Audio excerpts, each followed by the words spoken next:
Good afternoon and welcome to our live Facebook session on T-levels. I'm Russell and today I'm joined by my colleagues from Walsall College who are delivering the courses, some important employer and university partners, and we're also delighted to be joined by the Under-Secretary of State for Apprenticeships and Skills, the Right Honourable Gillian Keegan, who will be with us for the first part of this session. So good afternoon all. So with us you can study anything from full-time courses, apprenticeships, part-time or evening courses, right from entry level up to, in a number of cases, full degree level courses with a huge range of courses, so lots of different subject areas and different ways to study, ranging from coming into the college or in the workplace. Walsall College, we're really excited to be one of the first colleges in the country to be delivering T-levels, and the first 3 T-levels in construction, design, planning and surveying, digital, software development and design, and education and childcare. But as a major reform, we know there are lots of questions from students who might be considering studying a T-level in September, their parents, as well as teachers and other school staff who are keen to know more. So, and likewise, I think employers will also be keen to understand how they can use this as an opportunity to develop talent in their organisations. If you do have any questions whilst we're on, please put them in the Facebook comments and I'll put them to our panel. So, but in the meantime, though, I'd like to introduce you to our first panel member, the Under-Secretary of State for Apprenticeships and Skills, the Right Honourable Gillian Keegan. Good afternoon, Gillian, and thank you for joining us. Good afternoon. It's my first T-level sort of open day, so I'm delighted to be joining you. I'm really excited about T-level, so it's great to see you still adapting and trying to sort of, showcase them online. Great. So I mean, it would be great if you could just let us know why T-levels are being introduced, perhaps provide the viewers with a basic overview of how they fit into post-16 education and training options for young people. Okay, well, the simplest way I think to think about them is a lot of people are familiar with apprenticeships. So I did an apprenticeship. I did a degree apprenticeship. Actually, I'm the only degree apprentice in the House of Commons. And with an apprenticeship, you basically spend 80% of the time in a company and 20% of the time in college or university if you go up to the university level. And a T-level is kind of like the inverse of that. It's a very similar sort of approach where you're getting employers to say these are the skills that are really valuable, but instead of spending 80% in work and 20% in college, you're spending 80% of the time in the college, and then you go and get some work experience, really valuable work experience as well. So it's career-led study in a way. You're focused on the kind of areas that you want to get your career in, and it's a way to also get that vital work experience. So I'm a huge fan of both apprenticeships and T-levels because they've been designed with really great employers who will also always be looking at what they need for the future skills of the country. So it's a way of effectively those being brought together without you having to think about it too much and try and figure out, what the jobs of the future are going to be. There's a lot of that work already been done. And you also get to have that work experience, which I think most people find invaluable. Right, okay. We're just going to have a look at the different T-levels that we do at the college. We'll be teaching 3 T-levels from September this year. We just go into the first T-level, construction, design, planning and surveying. We've got my colleague Neil Sambrook here as well, followed by Shilpi Akbar from Balfour BT Vinci. An employer is working with us at the college to offer some of our students work placements. So just turn to Neil first of all and just can you just tell us a bit about how the construction T-level works, Neil? Yeah, I'll be overseeing the construction T-level route alongside the advanced construction teachers, and we'll be delivering a technical qualification aspect of the programme alongside our industrial placement coordinator. It will do the liaising with students and employers to ensure that the best experience can be had by both. But a technical qualification is the main classroom-based element of the T-level, and it's going to see students learning from a 2-year qualification which has been shaped by industry. It combines the academic rigour of A-level programmes with an opportunity to actually practice some of the theories that we're learning, even inside the classroom. Now, the first year of delivery is effectively it's based on core elements, which are the knowledge and skills applicable to wider construction. And the second year is when we look at the specialist pathway. Now, there are 4 occupational specialisms. The one we're going to focus on, which is our particular area of expertise, is the design, surveying and planning route. Now, as you'd expect, there's a lot of core principles underpin the design process in construction, the fundamentals of which don't really change that much. You know, we've had 1,000 years of building, learning, development, refinement, etc. And as you would expect, these fundamentals, they do form a large part of the technical qualification. So you could expect to study topics such as planning, law, contract law, procurement, sustainability, and some of the fundamental science behind construction as well. But there are now a lot of different methods available to those involved in construction throughout the whole of the project, really. So the initial stages can be enhanced a lot.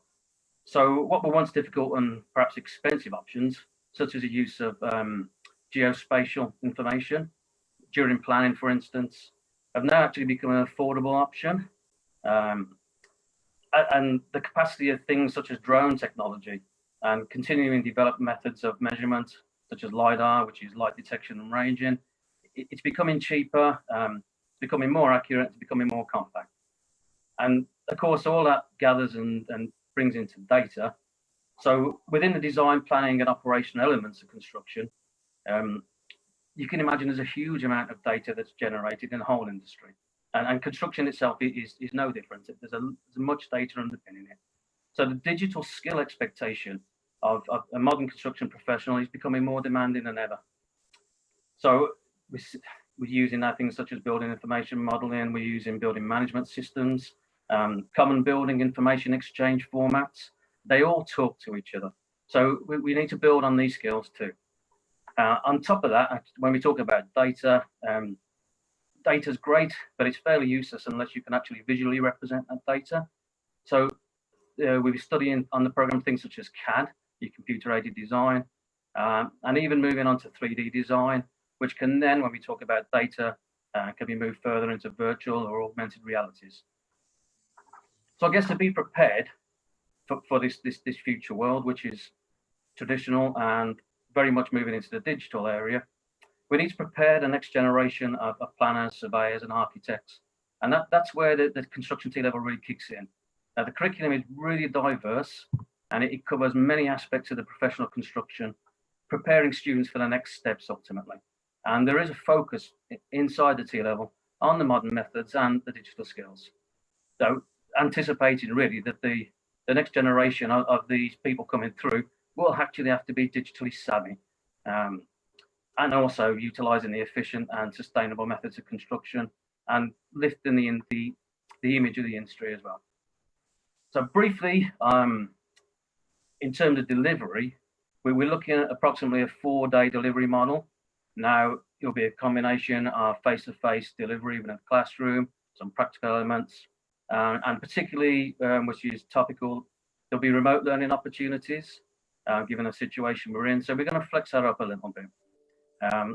And in terms of flexibility as well, we're also aware, working with partners such as Balfour Beatty Vinci, we need to be flexible in how we deliver this. So we will work with the employers and we'll work around delivery options and we'll negotiate effectively to the best outcome for students and the employers. So okay. In terms of assessments, quick overview of assessments, we need to consider that these are equivalent to A-levels. So there are external assessments, there are external exams, and they're quite big projects that students are also expected to complete.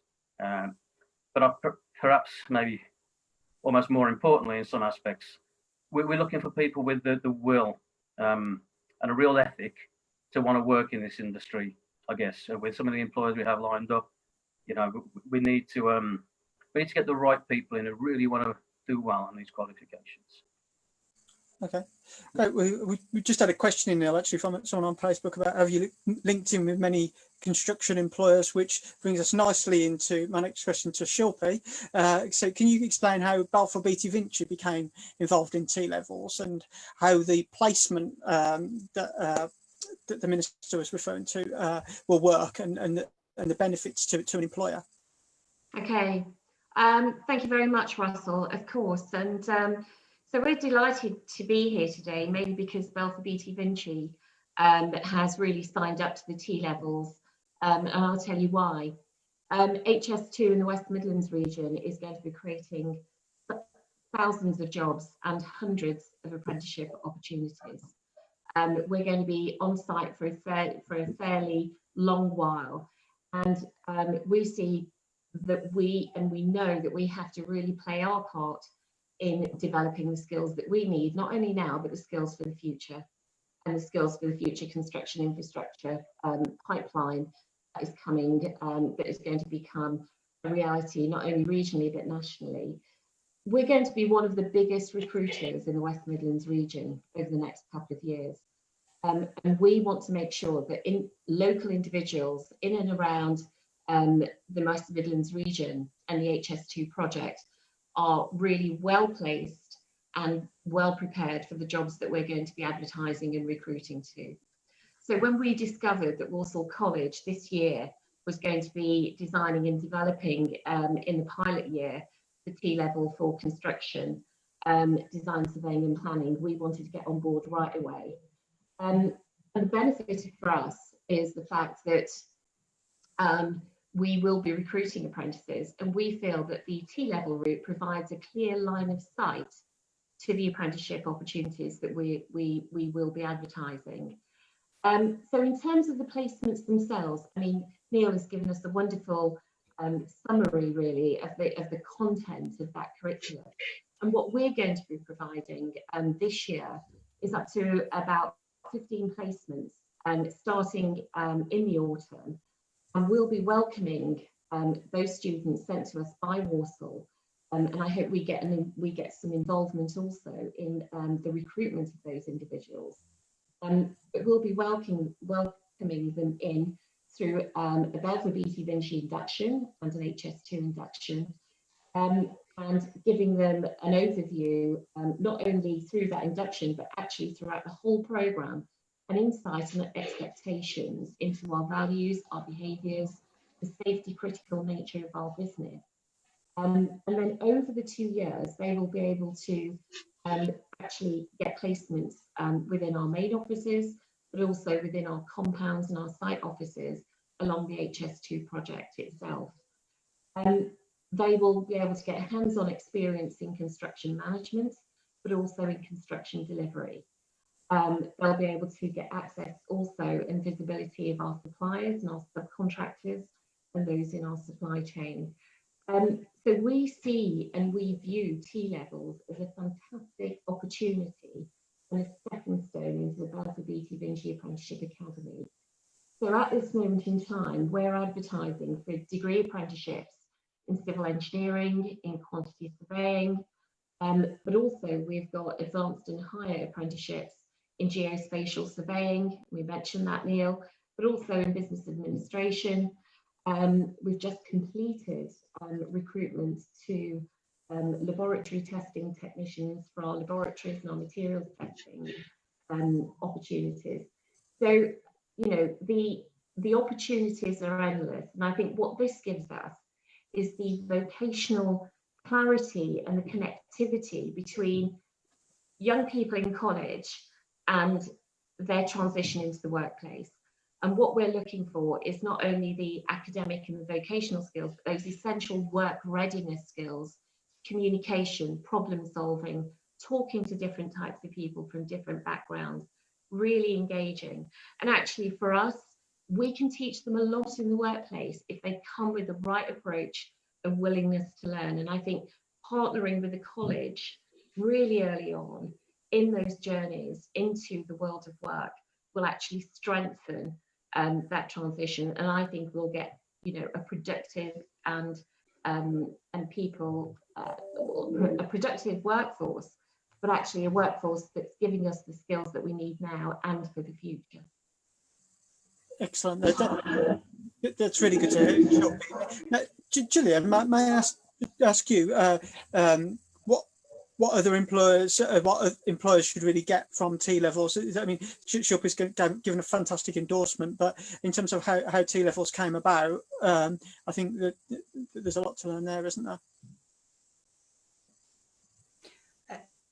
Yeah, I mean, obviously for an employer, I mean, I've worked in 30 years in industries all over the world. And for me, if I was looking at it as an employer, this is a pipeline of fabulous talent. And, you know, I think from T levels, you can very easily transition onto some of the high level apprenticeships that Shilpa was talking about to go up. This is a T levels are level 3. It's the equivalent of 3 A levels. So you can go on to your next phase by doing a higher technical qualifications or a degree via a degree apprenticeship. You can go to university as well if that's a route, or that will be a route for many people. But what it gives an employer is a pipeline, is the real rung on the ladder, and you know, as Shilpa was saying, as Neil was describing, the world of work is getting much more technical. The technology transformation in every industry, as it digitizes, there isn't a business that isn't impacted by that in the whole country.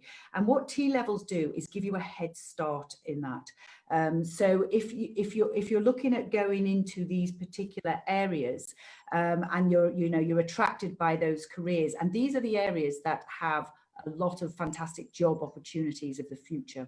And clearly with coronavirus, there's a bit of concern and uncertainty in many areas. So, you know, the reason I really wanted to press ahead with T levels was to offer people the opportunity as soon as they possibly can to get technical more quickly. It's the biggest revolution probably in our technical education in this country for decades, probably 60 or 70 years. And it is very exciting. It's come at an exciting time when digital is everything, when the way we collaborate in the workplace has changed. You know, these are vital skills, and T levels are a great route to get on that ladder and get on that journey as early as possible. That's great. I'd now like to discuss another T-level route, the T-level in digital software development and design. We have my colleague Jeremy Bridgman with us today, who can provide an overview of this course, followed by Matthew Brindley-Sadner, an Associate Dean at Staffordshire University, who's perfectly placed to describe the value universities place on T-levels. And we've had a couple of questions from people in the comments about how universities feel about T-levels. Jeremy, could you just give us an overview of the course content for the digital course? Yeah, the T-level in digital production, design and development, it's really focused on software development for all platforms, including web and apps. And as Neil mentioned earlier, there's a technical qualification as the educational, the academic part, which comprises 2 parts, the core component and the occupational specialist content. Now, for the digital T-level, we'll actually be teaching these 2 components or 2 parts at the same time, parallel to each other. As I'll explain in a little bit what that content will be on those two parts. And then obviously, in addition to the technical qualification, there is a 315-hour work placement, or sort of the 20% on the job. Now, the core component, the first part of the technical qualification, covers generally the following areas: problem solving, an introduction to programming, looks at emerging issues and the impact of digital, gets students looking at legislation and the regulatory requirements, looking at the wider business context, looking at data, studying data, analyzing data, looking at the digital environment, and finally looking at security and the whole question of cyber security and internet security. That's the core component, and that core component will be common to all of the digital T-levels, as there are more T-levels that will be coming on stream in the next few years. That is assessed through controlled assessments and an employer set project. Parallel to that, we'll be teaching the occupational specialist content, which is really about becoming a software developer. And there are a number of elements to that occupational specialist content. First of all, we want students to start being able to analyze a problem and really sort of to understand and apply the software development life cycle. They'll need to be at the same time looking at ethical principles and managing risk in line with legal and regulatory requirements when developing software, so building on the core component. They'll need to learn how to discover, evaluate, and apply sources of knowledge, so correct appropriate research techniques. They'll need to then design a software solution using, for example, object-oriented programming, data model design, software solutions design and testing.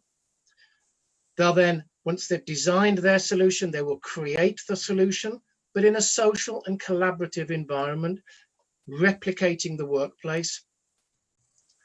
They will need to implement that solution using at least 2 appropriate languages.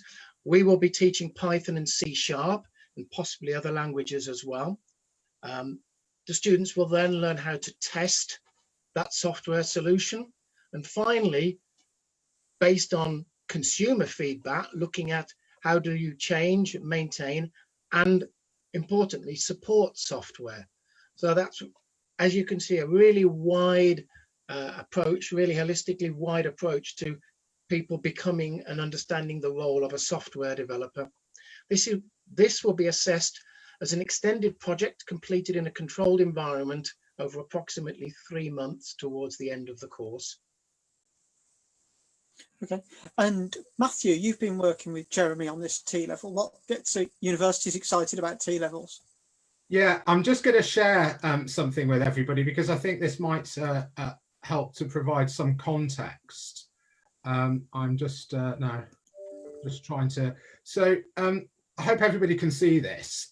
This is some sort of general information really about why as a university the T-levels very much aligned to how we deliver our degree courses and also our degree apprenticeships in digital solutions. So I think the key thing is it's the nature of the curriculum. It's the breadth and depth of the curriculum that has core underpinnings of computer science, but more importantly has the application of those principles to real world contexts. Jeremy talked about sort of solutions to problems, and the way that we deliver our degrees at staffs, especially in computer science and allied subjects, is a sort of practical problem and project-based learning, because it mirrors much more effectively how students eventually will enter the world of work fully and take on responsibilities and control of certain projects. One of the key things is that knowledge helps to create the sort of aligned with the work placements, this ethos of being an adult learner, of taking responsibility for the knowledge that has been gained and how to use it. And I think that one of the key things, and I noticed that Sally Ann had put a question in about problems with other sort of level 3 qualifications and how they're ripe for change, is that it's that transferable skills ethos that students will have had that exposure to the real world in a working environment and actually seeing how the knowledge that they're learning from a theoretical perspective can be applied to the needs of a particular industry or employer. And that independent thought process comes from picking up those transferable skills. And I think the big link is with the industry contributions. We rewrote our curriculum in full collaboration with our industry partners. We asked them, what do they expect from a knowledge and technical skill set from graduates? We work with Google, Amazon Web Services, Microsoft, Cisco, Kaspersky, etc., the big industry players. And oftentimes what they say is we need to see that knowledge has been applied. We need evidence that a graduate has got that understanding of how the theoretical and technical knowledge is applied in the workplace. And many of our students take placements at companies such as these. And I think that this all helps to sort of bring together the approach that we take as a university to kind of foster a learning culture where students are curious, they're daring, they're ambitious, they're inspirational, because this all aids with their progression. As Gillian said, the options for progression from a T level are potentially much more expansive than they are from, say, an A level or a BTEC that might have a slightly narrower curriculum. And so sort of this pipeline through and this journey going into emerging technologies such as AI, big data, cyber, as Jeremy mentioned, cloud technologies. 67% of graduate recruiters would like students from degree level to have cloud technology under their belt. Only about 5 or 6% 2 years ago actually had that as part of their university curriculum. So this is that sort of flexibility, but that transdisciplinary approach as well. I hope that helps. That sort of, it's a little bit of a spiel, but it's why we're excited. T levels to us really map to the culture and ethos of the learning that we have at Staffordshire University and other universities across the sector as well.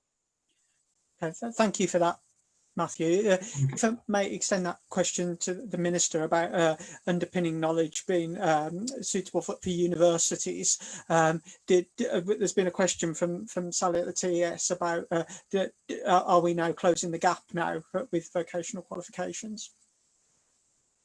T-levels are I think the big investment in making sure we close that gap. I mean, the government's invested a lot of money and is actually going to be continuing to invest a lot of money in T-levels to make sure that they are the leading edge in terms of the skills that young people will get. I must say, when you look at the some of the other level 3, more vocational qualifications, we are going to be reviewing them because there's actually thousands of them. I actually was surprised at how many there are when I looked at this. I did these years ago as part of my apprenticeship. I went through all the levels, and I don't know, there's been thousands of them. They've mushroomed in the intervening 30 years, and that's very difficult for an employer to know which ones are valuable, which ones are still current, which ones are the ones that are going to, a young person's done that are going to give them a great base to be able to contribute to the workplace and, and to be able to take forward the skills. Every workplace in this country is in a sort of a global talent sort of a competition, really, to try and make sure that we have the best people. And to do that, you need to make sure that people are studying the latest and the greatest. So we're going to be reviewing some of the other technical qualifications against the standards that we've put in place and put all the effort in to saying, okay, this is what the future looks like, and then making sure that the others are up to the levels that they need to be. I feel very strongly that when a young person invests that time and that money, if they go off to university, that they've invested in something that's valuable, that brings them transferable skills, that allows them to go on and have fantastic careers. That's why you put all that effort in. I feel very confident that T-levels have really probably some of the best in the world, really, because they're new, they're leading edge, and they've been done in the digital age. Okay. If I can just take this opportunity to say thank you for joining us today. I understand you do have to go for, in a little while, but just before you do, is there anything else that you'd like to finish off and tell us about T-levels before you go? Well, first of all, thank you, all of you, for being pioneers in this, because when we do start, it's not easy to do this, and actually it's almost the holy grail in a way for businesses, where you try and get the academic and education system to work very closely with leading edge employers, and for all levels, for the colleges, for the universities, to be really focused on achieving the same thing. It's quite hard to do that, and you've done an absolutely brilliant job, and you are pioneers at the beginning of this, so thank you all for that. The opportunities in the West Midlands are, they're everywhere. Shilpa was talking about it. Makes me want to go back and start a whole new career. There are so many exciting opportunities in the West. West Midlands, and we work very closely with the combined authority, the mayor, with the councils, and you know, with yourselves, to make sure that young people in the West Midlands have got all of those opportunities and beyond. And I think it's just a really exciting time to be going to college and being able to get access to you know, to the future, really. So thank you so much for all of your enthusiasm. It's been great for me, you know, particularly to listen to Jeremy and Neil and Matt, because, you know, looking at how they see it as well, the real academic underpinning, the type of things that you're going to be studying. It's like a mixture of the best courses that you would ever be able to do. It's like it's all been brought together.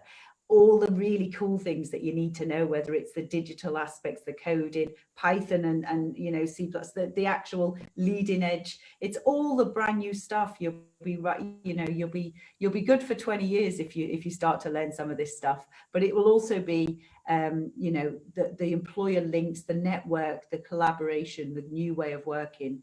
You know, I'm sure the college will support all of their students to make sure they have a brilliant experience. And you know, there's only a few pioneers who are doing it, and it's hard to start in the middle of a global pandemic. So thank you for continuing with that as well. But I feel that we've been a little, you know, this is overdue in a way. This is a brilliant investment.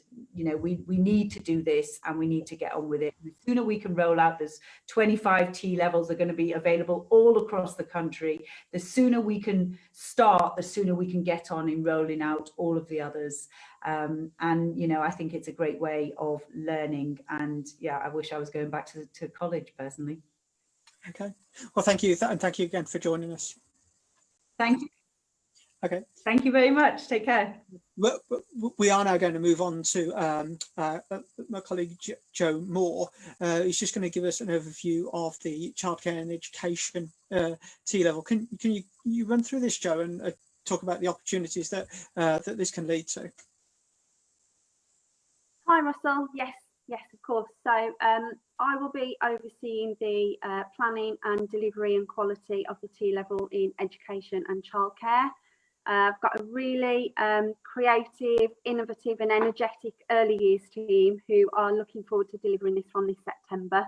So just like the 2 T levels that Jeremy and Neil have already spoken about, again, it's a 2-year full-time programme. The core elements of my T level, as you can imagine, the very broad knowledge that you will have to work with children, babies, in education as well. The awarding body have pulled together 12 thematic approaches, so 12 themes that cover the core skills required for this T level. Those of you that have been looking into careers in education and childcare and looking at courses, of course, you would expect to see some of those themes covering how you support education, safeguarding, how you support that in your role as a practitioner, how you help manage the behaviour of young children, how you work really importantly with their parents and their families. They're looking at also child development and reflective practice as a practitioner. That's really important as well. And of course, there's also subjects in there such as equality and diversity and health and safety and observing children to be able to support their development. That core content of the T level is assessed through 2 exams in the first year and also through an employer set project. Now, the employer set project, probably not like its name suggests, is actually delivered in the classroom, but it is a project that is scenario based and has been developed by the awarding body in conjunction with the employers involved. So students will spend around 12 hours on that employer set project and obviously start preparing for the exams as well, that will be scheduled around May or June of the first T level year. We'll also be covering very specialist skills. So this is looking at the workplace competencies of students studying the T level, and the pathway that we've chosen within the education and childcare T level is early years educator. So that's the occupational specialism that students will be studying. That is covered through practical assignments and importantly, workplace observations. That is signed off not by exams, you'll be pleased to hear, but by workplace activity and staff signing off those assignments at pass, merit or distinction level. A little bit of an extra requirement for childcare and education is actually that my work experience hours are much higher than the other T levels that we've been talking about this afternoon. So students undertaking my T level will have to undertake 750 hours of work experience at placement. Now that sounds quite a lot, but I'd like to reassure people listening this afternoon that actually the team are already well set up for work experience and have had that embedded now as practice for many, many years since I've been at Walsall College. We have a dedicated team of professional practice officers who support students at work placement. So first of all, we will be encouraging students to find their own work placement ready for T level. Our team will be there if a student is struggling. So we have a database of over 220 industry partners that we are already working with within the sector. They're used to having our students on placement with them. So that team, my team of professional practice officers, will really be linking students up with that industry placement and making sure, first of all, also really importantly, that placement is safe for the student to practice in. So they'll be going out and checking out that environment and making sure it's safe. And then whilst the student is on their industry placement throughout the duration of the 2 years, my professional practice officers will be visiting them regularly, checking on their progress, their achievement and the development of those workplace competencies. And as described, that will be done through those workplace observations. That's a really good overview. Thank you, Joe. Generally, what we were just talking about placements with Joe, but we didn't really touch on the placements for the digital T level. Do you want to kind of give us an idea of what that would look like? Yeah, just wanted to say that we've got a, same as in Joe's area, we're a specialist team who are sourcing work placements, and we already have quite a number of employers who've confirmed their intention to offer students extended work placements.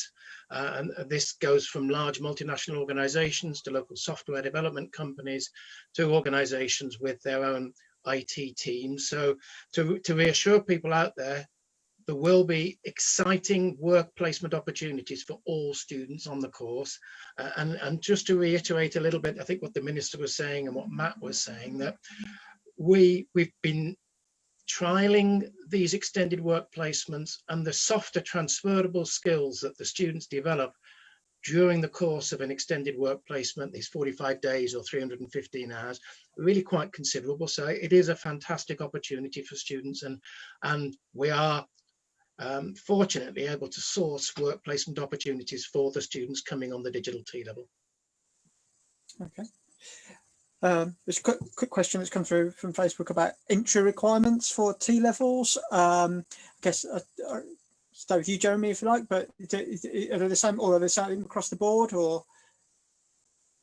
Well, we will really be looking at students who've got their GCSE maths and English in terms of the grade 5 and above. Obviously, with coronavirus, I saw there was a question, somebody asking about this, that students are not sitting exams. There will be predicted grade, student will have exams. We will be looking at it. We do have diagnostic tests that we can do as well in terms of students' ability in maths and English. So I wouldn't discourage any student from applying for the course. Also for them to know that alongside the T levels, we do have a wide breadth of courses that are suitable for all students. And it's not just on the T levels that we're offering extended placements, we're offering extended placements on other courses as well. So not to be put off by GCSE results to apply. Let's have a chat, let's have a conversation, and let's see how we can move forward. Yeah, I mean, Joe, Neil, does that apply to you, the entry requirements statement that Jeremy just said? Yeah, from our perspective, we'll do exactly the same. We're expecting high level maths and English just because of the content. As I mentioned, you know, we're talking about qualifications, which have A-level maths, particularly you know, within construction, a lot of science underpins it. However, having said that, you know, we appreciate we're in a very different situation this year. So I would probably just urge applicants who are a bit unsure to talk to us, come and see us. As Jeremy said, we can do things such as diagnostics. We're not wholly reliant on the qualifications, but I must reiterate that we are talking about a qualification which is a 3A level equivalent with some quite heavy science. Okay. And Joe, is that okay with you as well? Yeah, I completely agree with what Jeremy and Neil has said, and obviously just to reassure people this afternoon who do achieve those maths and English grades this summer, you know, we're being told that despite those being calculated grades for those young people this year, that those certificates won't look any different, they won't be any less valid than any other summer results.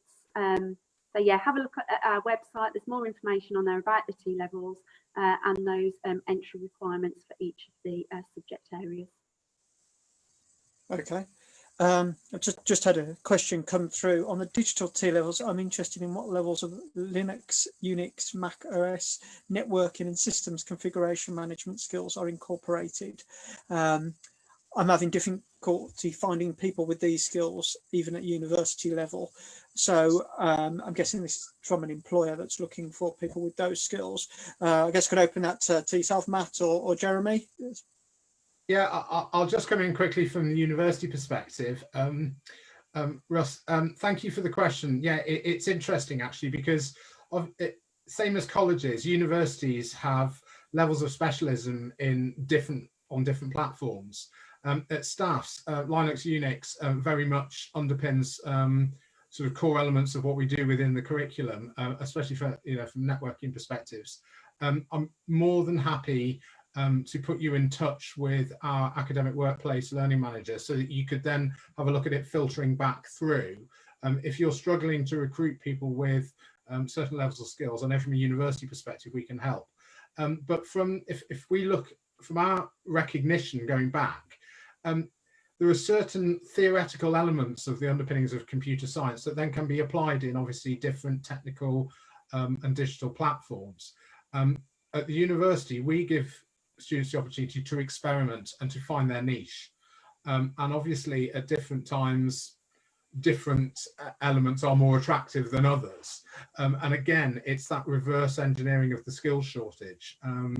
So yeah, as far as we're concerned, if there is an employer need, there is a academic need. And I think that's key.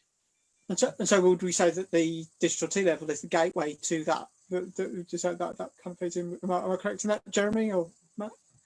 Yeah, I mean, certainly in terms of Linux, Unix, sort of open source software, certainly our academic teams are very keen on familiarizing our students with open source softwares that are not sort of dependent on specific brands. We do know that for web development, for example, you know, the better websites they out there use, a lot of employers use actually Linux or Unix as the platform.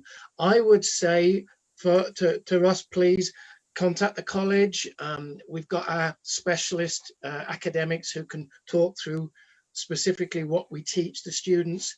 We're talking here about T levels, but we also go up to level 6. We do degrees. We have students that are developing skills all the time, and we'd be very happy to talk to him, the same as Matt from the university, you know, to see what we can do. And we're really encouraging employers to work with us to come and see what we're doing and to validate our curriculums and take part in the curriculum as well. It can be a great opportunity for employers to meet really excellent prospective new employees. Okay. Well, there's another question from Tracy, and maybe you can answer this, Joe. It says, are the placement of employers local to Walsall College or Walsall? Just because, I mean, I guess you know quite a bit about the placements that we've put in place. Yeah, so we've got a couple of hundred of industry placement providers that we already work with. They are all over the West Midlands. You know, our students don't just come from the Walsall area. So we have got placements already set up and partners already established all over the West Midlands. So of course we will look at where a student lives, what their location is and what their plans are for travel. And obviously we need to make sure that that student and that industry placement is accessible for them. So yeah, of course we'll consider their travel plans to make sure that actually that industry placement and participating in a placement isn't too challenging for them, because of course they need to be attending regularly because it underpins the core knowledge and skills that they will be developing. Shilpi, whereabouts are the your placements? Where will the student be working, location wise? Sorry, so we've got a number of opportunities spread across the HS2 project. So within our main office, which is where the management function sits. So we've got sites in Birmingham at the moment, and also we're opening up a brand new office near just outside of Birmingham in Coleshill. But in addition to that, opportunities within our compounds are also available, and those stretch across the 90-kilometre route. But we've got 7 strategic compounds in Birmingham, in Kingsbury, in Solihull, so quite a wide geography really. And what we would do is look at individuals' ability to get to those opportunities and to the location of work, and we want to work with the college to make sure that people feel comfortable in travelling to those placements. And you know it starts with the induction and us being very clear about those locations, because that, you know, it's great when it's the summer because people can generally and are more prepared to get everywhere, but actually they need to do that in the winter months as well. So we do need to be mindful of those things. Okay, well, we're coming towards the end of the session now, so just thought open it up to the panel if they've got any other points that I'd like to make.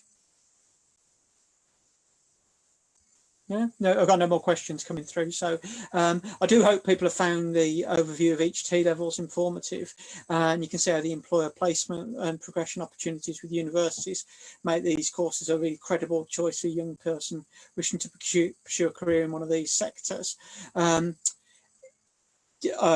I do hope that everyone's found this really useful today. I would encourage people to apply as soon as you possibly can if you haven't done so already. You can go onto the Walsall College website and do that. Likewise, if you're an employer and you're interested in finding out about T levels, do click on the employers link on the Walsall College website as well. Also, please do put for further comments in the comment section on Facebook, direct messages on Facebook, or email us at info@walsallcollege.ac.uk. Just leaves me to say thank you very much for all of our panelists today. It's been great having you all here, and I do hope you can join us again on another one of our Facebook Live sessions. Thank you. Thank you. Bye-bye. Thank you. Bye-bye. Bye. Cheers. Bye-bye. Bye-bye. Thanks. Bye-bye.